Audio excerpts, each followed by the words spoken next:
अरे बाबा साइकिल कब दिलाओगे? अरे दिला दूंगा बेटा, वो तू भी जिद करता रहता है। और ये फातिमा कहाँ मर गई?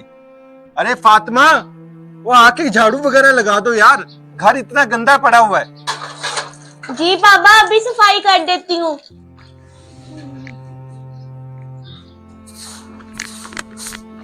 अरे फातिमा, तू यहाँ पे झाड़ू लगा रही है और मुझे इतनी जोरों से भूख लगी है, चल जा मेरे लिए खाना लेके आ। जी बाबा अभी लाई। अरे बाबा साइकिल का क्या हुआ? अरे दिला दूंगा तुझे साइकिल, तू भी हर टाइम साइकिल साइकिल ही करता रहता है। चलो अंदर।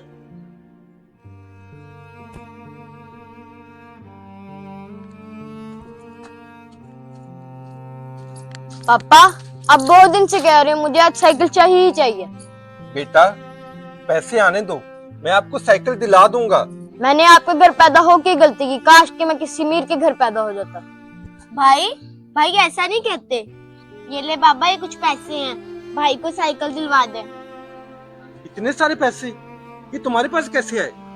बाबा जी रोज आप मुझे 10-10 रुपए देते थे, उसी को जमा करके मैंने इतने पैसे इकट्ठे किए हैं ताकि मुश्किल में आपके काम आ सके।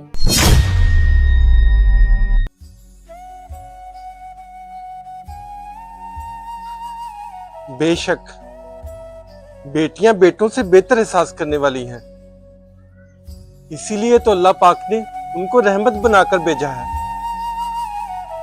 बेशक बेटियां अल्लाह की रहमत होती हैं। अगर आपको हमारा ये मैसेज अच्छा लगे तो सदका जारिया समझकर शेयर ज़रूर कीजिएगा।